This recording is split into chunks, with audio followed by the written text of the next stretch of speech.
Ah, mis queridos amigos, ¿cómo vuela el tiempo? ¿Pueden creerlo? Este 31 de marzo de 2025 se cumplirán 30 años desde que perdimos a la radiante estrella que fue Selena Quintanilla.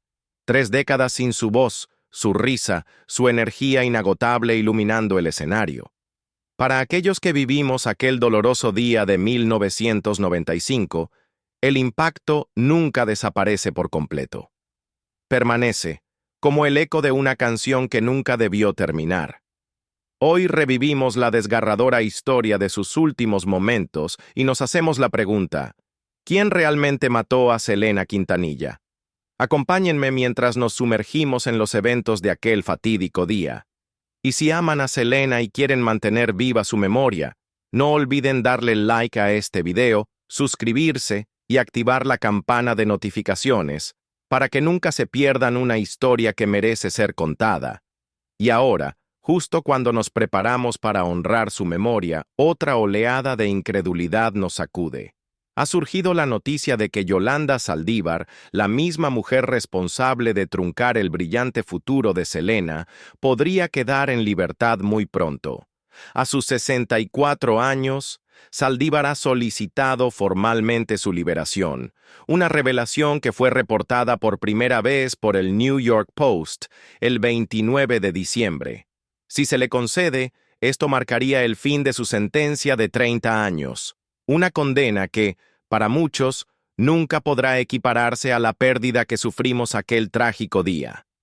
Actualmente recluida en la unidad Mountain View en Gatesville, Texas, Saldívar nunca ha cesado en su búsqueda por salir. Y ahora, parece estar más cerca que nunca. Según fuentes, la familia Quintanilla fue notificada de que su audiencia de libertad condicional está programada para enero de 2025. Aún más impactante, la defensa de Saldívar insiste en que ella no es una asesina, sino una supuesta prisionera política. Pero no dejemos que los argumentos legales o la jerga judicial nos distraigan. Sabemos la verdad. Recordamos. Selena tenía solo 23 años, una joven al borde del estrellato, adorada por millones. Una voz capaz de calmar el alma y encender el escenario. Y en un acto de traición nos la arrebataron. Fue asesinada a quemarropa por la misma persona en quien alguna vez confió. La posibilidad de la liberación de Saldívar despierta emociones profundas. Para algunos es una cuestión de justicia. Para otros, reabre heridas que nunca sanaron por completo. Pero por encima de todo, este momento nos recuerda por qué seguimos celebrando a Selena. No solo por la música que nos regaló, sino por la alegría, la inspiración, la vida que imprimió en todo lo que hacía. Ahora, retrocedamos en el tiempo, hasta finales de la década de los 80, cuando la música tejana comenzaba a ganarse el corazón de muchos. Entre quienes se sintieron atraídos por sus ritmos contagiosos estaba una mujer llamada Yolanda Saldívar. Y aquí es donde la historia toma un giro irónico. Ella no siempre fue fan de Selena. De hecho, al principio la resentía.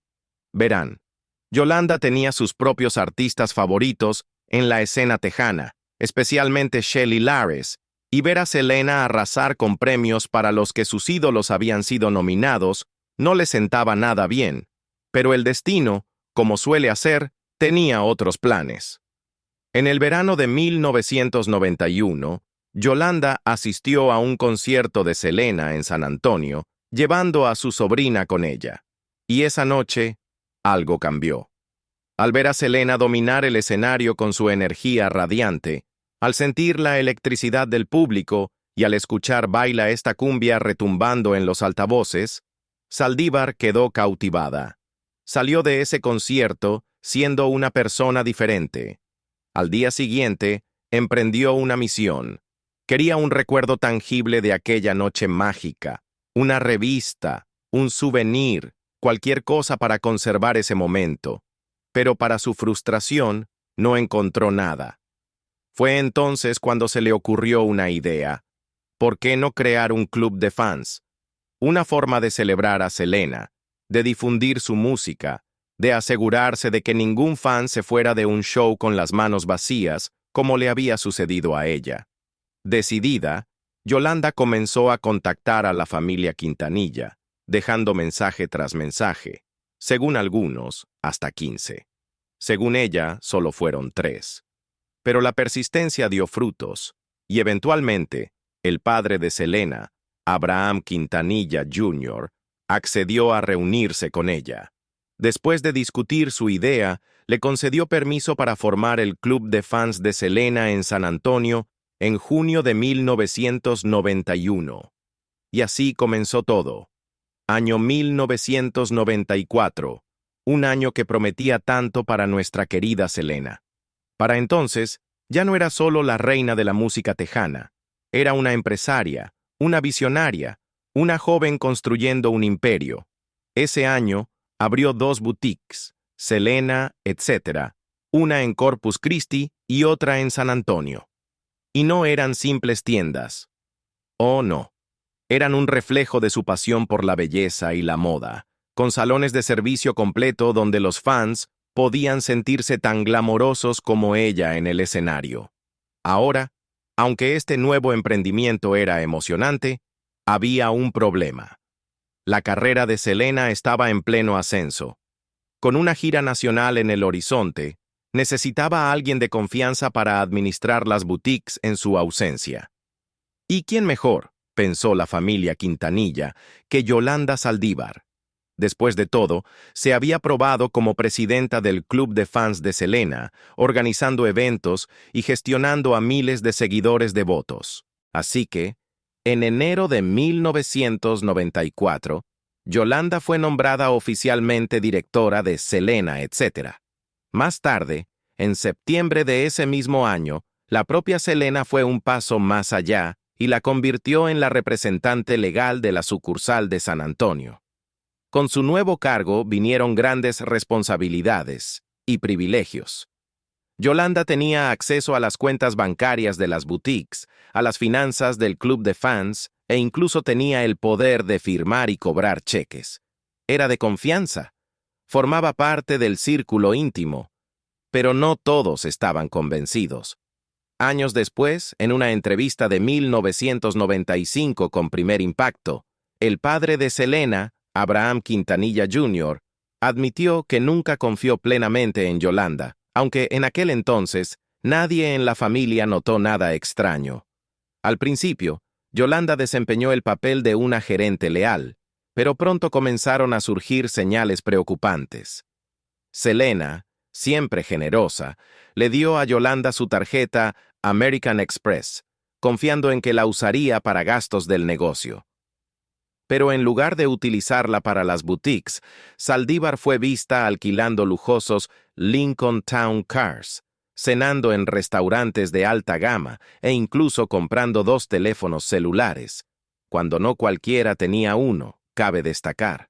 Los empleados de Selena, etc., comenzaron a notar algo inquietante. Cuando Selena estaba cerca, Yolanda era toda sonrisas, dulce como la miel. Pero en cuanto se iba, esa máscara caía. Se volvía autoritaria, dominante y, como algunos dirían más tarde, francamente cruel. Para diciembre de 1994, las boutiques estaban en problemas. Las cuentas estaban casi vacías, lo que dificultaba mantener los negocios en funcionamiento. ¿Y el personal? Bueno, también estaba desapareciendo. Yolanda se había tomado la libertad de despedir a quienes no le agradaban, reduciendo el número de empleados de 38 a solo 14. Los que quedaron comenzaron a expresar sus preocupaciones, no solo sobre la mala gestión financiera, sino también sobre la propia Yolanda. Le contaron a Selena, le rogaron que escuchara, la describieron como doble cara e inestable. Pero Selena, de buen corazón, siempre viendo lo mejor en las personas, se negó a creer que su amiga pudiera ser otra cosa que leal. Incluso cuando su padre, Abraham, le advirtió que Yolanda podría ser peligrosa, simplemente no pudo aceptarlo. Entonces, en enero de 1995, apareció un nuevo personaje en escena. La prima de Selena, Debra Ramírez. Fue traída para ayudar a expandir Selena, etc. En México, un proyecto soñado por la cantante. Pero Debra no duró mucho.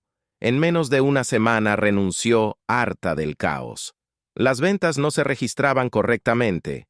Los recibos de las transacciones en las boutiques desaparecían misteriosamente, y cuando confrontó a Yolanda al respecto, recibió hostilidad como respuesta.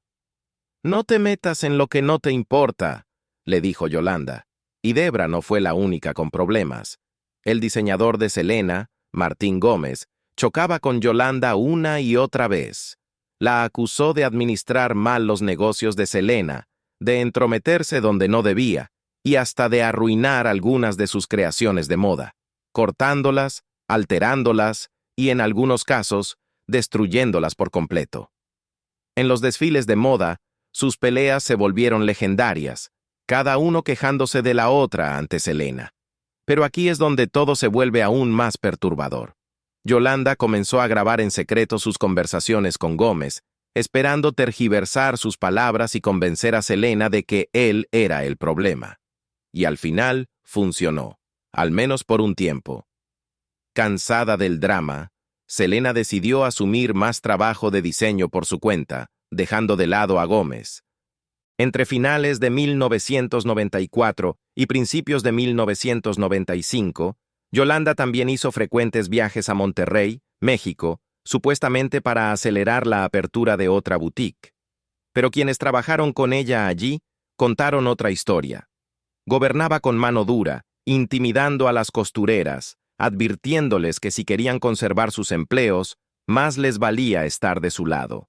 Se estaba volviendo cada vez más evidente.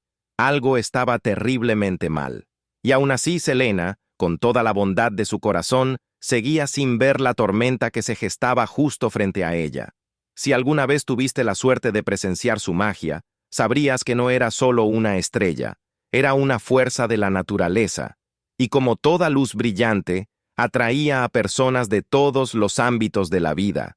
Algunos la adoraban, otros la admiraban y luego estaban aquellos que querían poseerla. Una de esas personas era Yolanda Saldívar. Saldívar no solo admiraba a Selena, quería ser ella. Confesó a los empleados de la boutique que anhelaba ser como Selena. Pero la admiración se convirtió en posesión.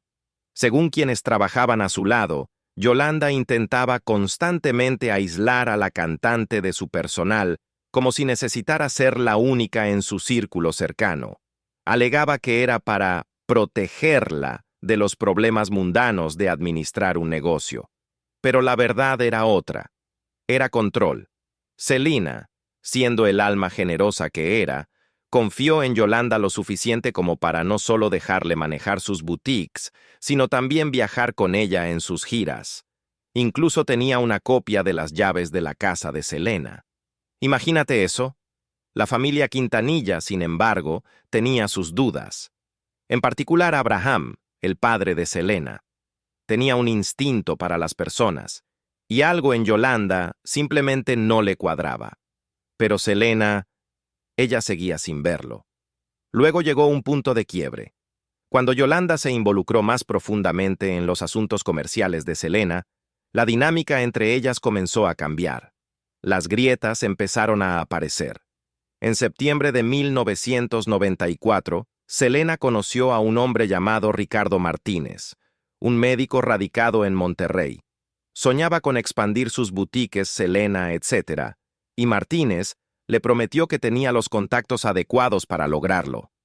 Rápidamente se convirtió en asesor comercial, al menos a los ojos de Selena, pero para la familia Quintanilla, él no era más que otro fan intentando acercarse a ella. ¿Y Yolanda? Oh, esto no le gustó ni un poco. Sus celos hervían al ver cuánta confianza tenía Selena en Martínez. El hecho de que incluso le enviara flores a la habitación del hotel de la cantante, eso bastó para desatar la furia de Saldívar. Le advirtió a Selena, susurrándole sospechas al oído, plantando la idea de que quizás Martínez tenía segundas intenciones.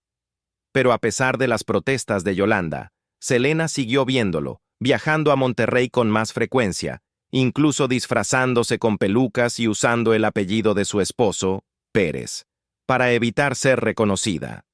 Según Sebastián de Silva, asistente de Martínez, Selena llegaba al aeropuerto con estos disfraces, deslizándose sin ser notada, cargando el peso de sus sueños y ambiciones.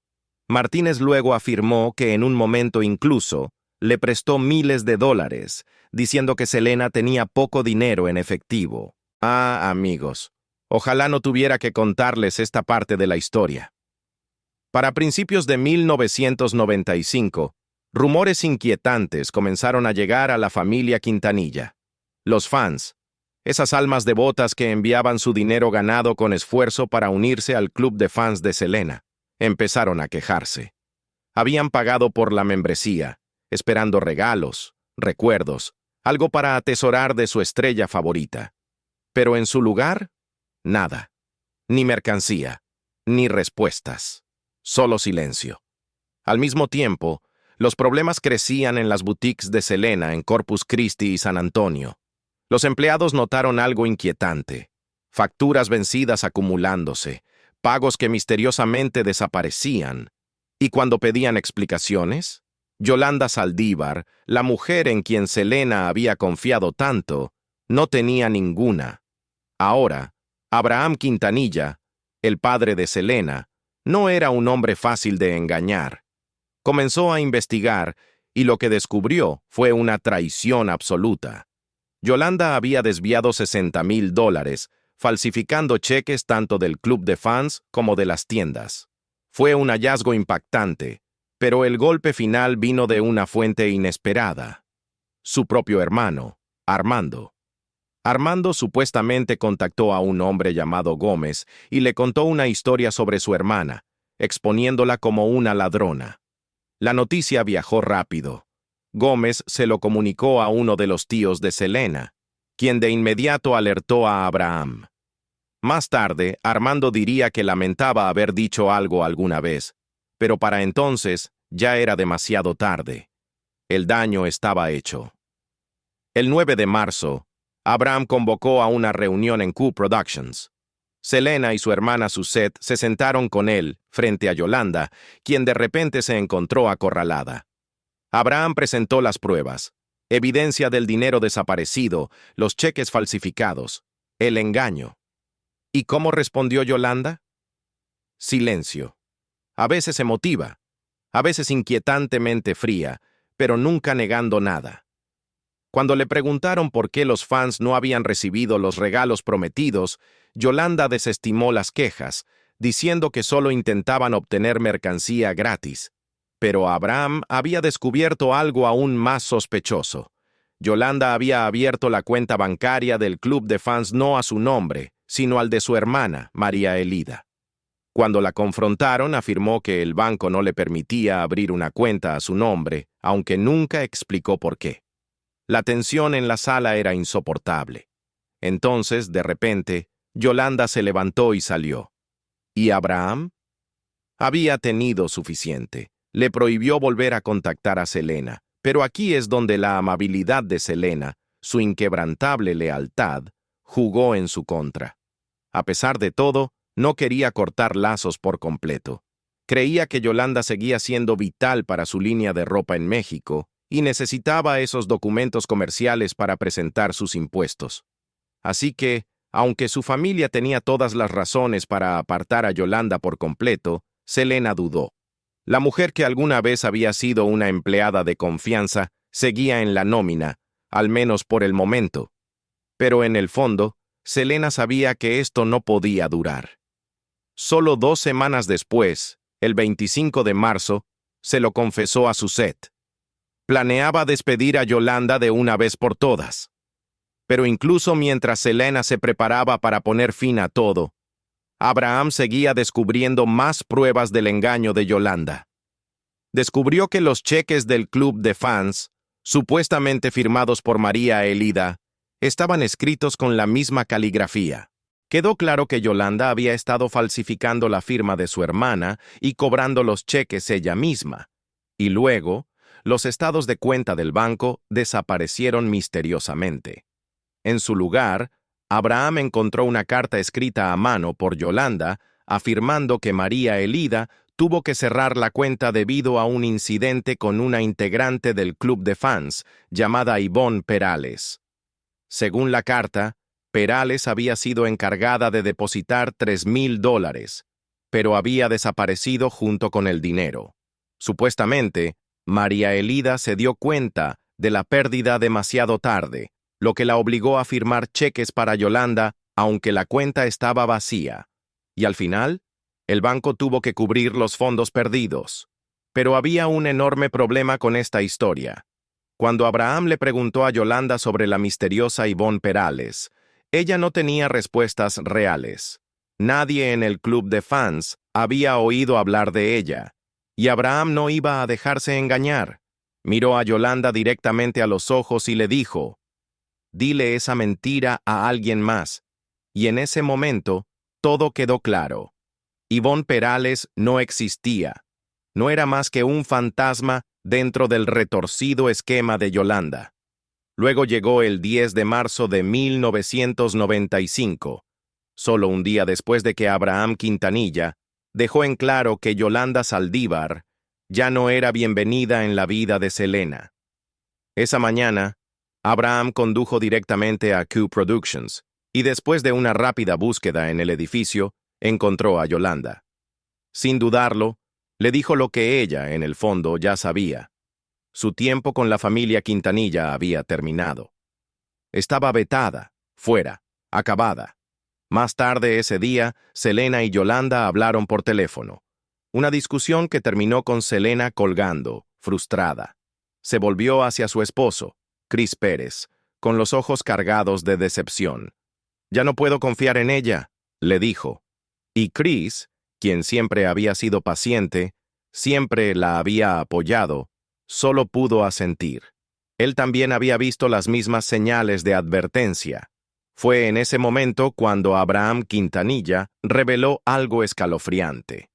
Creía que había habido 4 intentos de acabar con la vida de Selena. Pero volveremos a eso más adelante.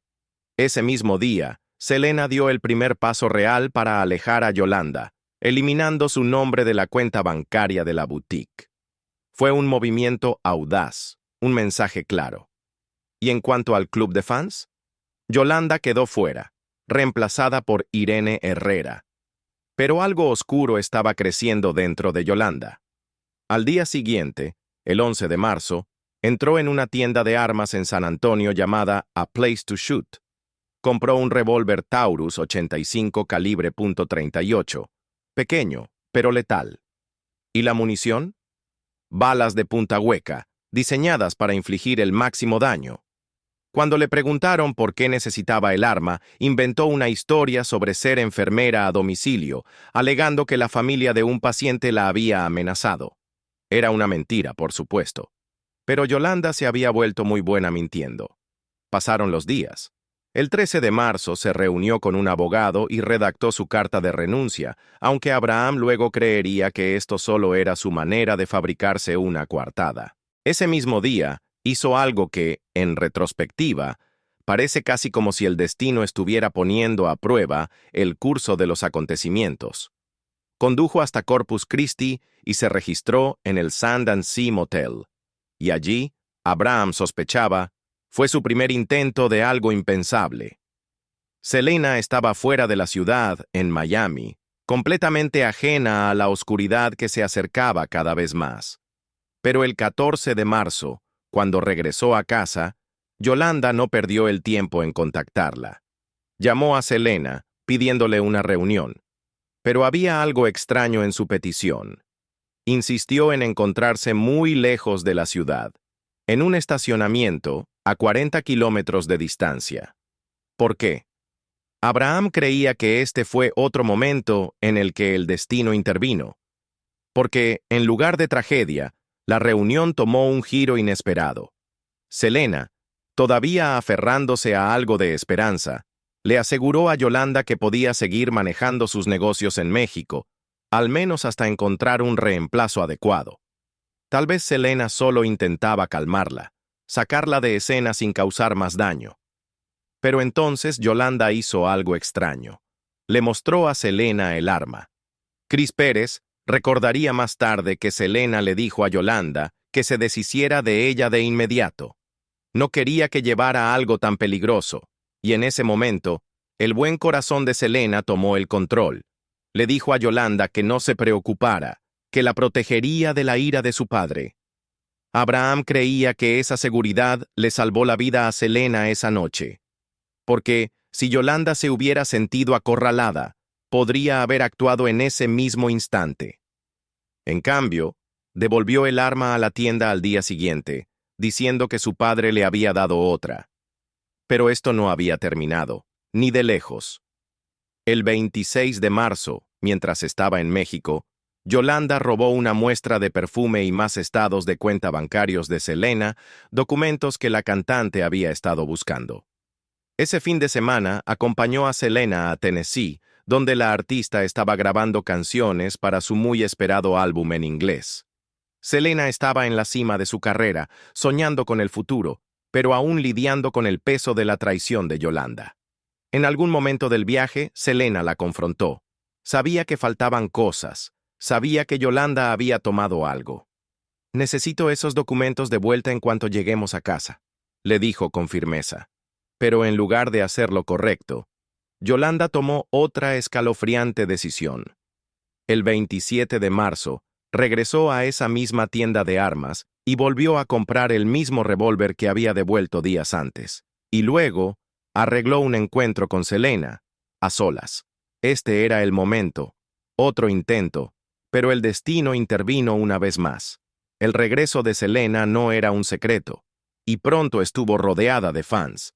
Personas por todas partes, observándola, celebrando su presencia. Abraham creyó después que esto también le había salvado la vida. Yolanda no se atrevería a hacer algo tan terrible frente a tantos testigos. Llegó el 29 de marzo, y de repente, Yolanda tenía una nueva historia. Llamó a un médico, Ricardo Martínez, gritando, histérica. Aseguró que había sido violada. Al día siguiente, lo llamó de nuevo, pero esta vez parecía que alguien intentaba quitarle el teléfono. El doctor Martínez envió a un empleado a verificar su estado en el motel, pero cuando llegaron, Yolanda ya había desaparecido. 30 de marzo. Los últimos días estaban por desplegarse. Regresó de Monterrey y se registró en el motel Days Inn, habitación 158, y desde allí hizo una última llamada a Selena. «Fui violada», le dijo. Sonaba desesperada. Necesitaba que Selena fuera sola. Abraham creyó que esto era solo otro engaño, otro intento de manipular las emociones de Selena. Esa noche, después de cenar con Chris y su padre, Selena tomó la decisión de verla. Eran las 10 de la noche cuando ella y Chris llegaron al motel. Chris se quedó en la camioneta mientras Selena entraba. Yolanda le entregó una bolsa de plástico llena de documentos, excepto los que Selena realmente necesitaba. La reunión terminó sin incidentes, pero algo inquietaba a Selena. Mientras Chris conducía de regreso a casa, revisó la bolsa y se dio cuenta. Los estados de cuenta bancarios seguían faltando. Otra vez. La noche aún no terminaba. Yolanda buscó a Selena por su localizador, suplicándole que la llevara al hospital, afirmando que estaba sangrando debido al supuesto ataque. Chris, siempre protector, le dijo a Selena que ya era muy tarde. «No vas a ir a ninguna parte», le advirtió. Y aún así, en algún rincón de su corazón, Selena todavía se sentía responsable. Seguía sintiendo la necesidad de ayudar, así que, sin que Chris lo supiera, aceptó reunirse con Yolanda a la mañana siguiente. Era el 30 de marzo de 1995. Selena estaba trabajando en algo emocionante, su propia línea de perfumes. Esa tarde, llamó a Leonard Wong, el experto que estaba creando la fragancia, y le habló con entusiasmo sobre su proyecto soñado. Pero había algo que la preocupaba. Tenía que encontrarse con alguien a la mañana siguiente, alguien en quien una vez confió, alguien que había sido parte de su círculo íntimo. Esa persona era Yolanda Saldívar. Selena había decidido alejarse de ella definitivamente, y con razón. Había documentos financieros extraviados, acusaciones inquietantes y, lo peor de todo, una creciente sensación de intranquilidad. Esa noche, mientras le confiaba a una empleada de la boutique su decisión de despedir a Yolanda, la preocupación en los ojos de la mujer era evidente. Incluso la siguió hasta su casa esa noche, temiendo por su seguridad. Entonces llegó la mañana del 31 de marzo. Selena, vestida con su atuendo deportivo verde, salió de su casa al amanecer, dirigiéndose al motel Days Inn en Corpus Christi. Tenía un objetivo: recuperar lo que era suyo y seguir adelante. Pero cuando llegó, Yolanda tenía otra historia que contar. Dijo que había sido atacada en México. Preocupada, Selena hizo lo que siempre hacía: se preocupó. Llevó a Yolanda al hospital, donde los médicos no encontraron evidencia alguna de tal ataque. En cambio, notaron signos de angustia y depresión en Yolanda. Frustrada, Selena la confrontó. «Pero ayer me dijiste que estaba sangrando mucho», le reclamó. Las inconsistencias se acumulaban. El personal del hospital le recomendó a Yolanda buscar más atención médica en San Antonio, y con eso, Selena la llevó de regreso al motel. Durante el trayecto, la cantante, siempre conciliadora, sugirió que tomaran un tiempo separadas, con la esperanza de calmar las tensiones dentro de su familia. Para entonces, su padre, Abraham Quintanilla Jr., ya se preguntaba dónde estaba. Selena se suponía que debía estar en el estudio grabando «Oh no, I'll never fall in love again», pero no había llegado. Su esposo, Chris Pérez, la llamó para recordarle la cita. «Ya voy para allá», le aseguró ella. Esas fueron las últimas palabras que él escuchó de su esposa. Dentro de la habitación 158 del Days Inn, la conversación entre Selena y Yolanda se intensificó. Las voces subieron de tono. Otros huéspedes del motel recordaron haber escuchado una discusión, palabras acaloradas sobre asuntos de negocios y confianza rota. Selena, dándose cuenta de que ya no podía confiar en Yolanda, exigió la devolución de documentos financieros importantes. Pero cuando se acercó a tomar un maletín, algo más llamó su atención: un arma.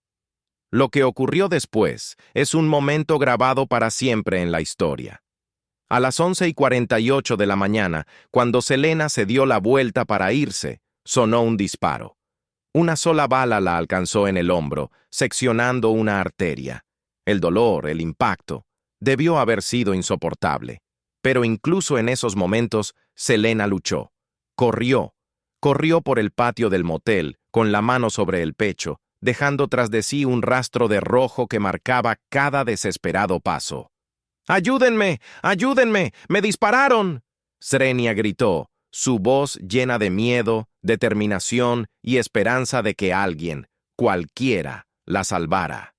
Yolanda la siguió, aún con el arma en la mano, gritando palabras demasiado crueles para repetir. Pero Selena no se detuvo. Alcanzó el vestíbulo y se desplomó en la recepción. El personal del motel corrió a ayudarla. «¿Quién te hizo esto?», Swing preguntó a alguien. Con sus últimas fuerzas, respondió: «Yolanda, habitación 158». Y luego, silencio. Los paramédicos llegaron en menos de 2 minutos. Trabajaron incansablemente, aplicando presión, administrando RCP. Dentro de la ambulancia, mientras luchaban por mantenerla con vida, algo pequeño se deslizó de su mano. Un anillo de oro de 14 quilates. Un regalo de Yolanda. Un símbolo de una amistad que se había desmoronado. Algunos dicen que Selena se lo quitó como señal de que ya había terminado, de que estaba dejando ir. A las 12 del mediodía llegó al hospital, pero las probabilidades estaban en su contra. El daño era catastrófico: su corazón, sus pulmones, su propia vida escapando. Los médicos intentaron, ¿cómo intentaron? Transfusiones de sangre, masaje cardíaco, cada esfuerzo posible. Pero algunas heridas son demasiado profundas. A la 1:05 de la tarde, se declaró el fallecimiento de Selena Quintanilla Pérez, apenas 16 días antes de su cumpleaños número 24. La noticia se esparció como pólvora. Los fans lloraron. Las estaciones de radio pusieron sus canciones en bucle. Una autopsia confirmó lo que los médicos temían. La bala había causado una pérdida masiva de sangre, y si hubiera estado apenas 1 milímetro desviada, ella podría haber sobrevivido. Pero el destino ya había escrito otro final. Y así, en ese día, el mundo perdió a su reina del Tex-Mex. Pero si escuchas con atención, si cierras los ojos y sientes su voz, su ritmo, su magia innegable, Selena nunca se fue del todo.